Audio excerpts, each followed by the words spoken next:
आपको कुछ important accounting term बताने वाली हूँ। देखो, मैं शॉर्ट्स में आपको इसलिए करा रही हूँ क्योंकि आजकल के बच्चे ना पूरी लॉन्ग वीडियो नहीं देखते हैं, ठीक है, बचते हैं बहुत ज्यादा देर बैठ के पढ़ने से। इसलिए मैं चाहती हूँ जो टॉपिक्स हैं जो इंपॉर्टेंट हैं वो शॉर्ट्स के जरिए उन तक पहुंच जाए, वो आसानी से क्लियरली समझ जाए। मैं कोशिश कर रही हूँ जैसे ही बच्चा पढ़ना चाहे उस तरह से उस तक कंटेंट पहुंच जाए। चलो जी स्टार्ट करते हैं। First is entry.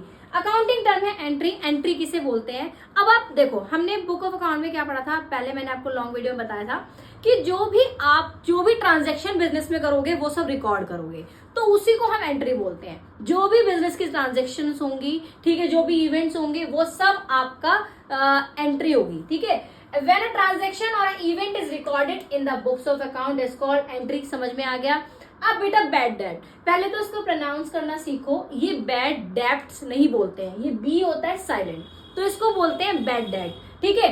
अब देखो, ये आप लिख लो, हिंदी में लिख लो, इंग्लिश में लिख लो, जैसे आपको समझ में आता है। डेटर वो इंसान होता है जिससे हमें पैसा लेना है। फॉर एग्जाम्पल, मैं ए हूं और दूसरा बंदा बी है। मैंने बी को सामान बेचा तो बी जो है वो डेटर हुआ। क्यों? क्योंकि मैंने उसे सामान बेचा, उसने पैसा नहीं लौटाया, वो सामान लेके भाग गया, ठीक है, वो हमारे हो गया डेटर। तो उसे क्या बोलते हैं? बैड डेट, कि हमारा नुकसान हो गया, ठीक है।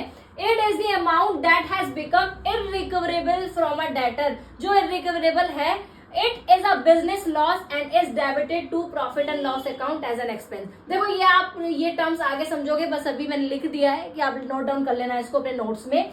ये बिजनेस लॉस होगा और ये हमारे एक एक्सपेंस होगा, खर्चा हो गया एक तरह से, ठीक है। और ये क्या होगा? प्रॉफिट एंड लॉस अकाउंट से में डेबिट होगा। So third is insolvent. Insolvent को हम हिंदी में बोलते हैं किसी इंसान का या बिजनेस का दिवालिया निकल गया। मीन्स वो इंसान, अब कोर्ट से उसका ऑर्डर आ गया है कि भाई अब ये एक पैसा भी देने के लायक नहीं है, इसकी सब प्रॉपर्टी वगैरह सब बिक गई, सब कुछ, अब ये एक पैसा भी नहीं दे सकता, तो वो इंसॉल्वेंट है। ये एक पर्सन भी हो सकता है और एंटरप्राइज भी हो सकता है, ये बात ध्यान रखना। A person or an enterprise which is not in a position to pay its debtors is called insolvent, ठीक है। तो ये पे ही नहीं कर सकता, उसको बोलते हैं इंसॉल्वेंट।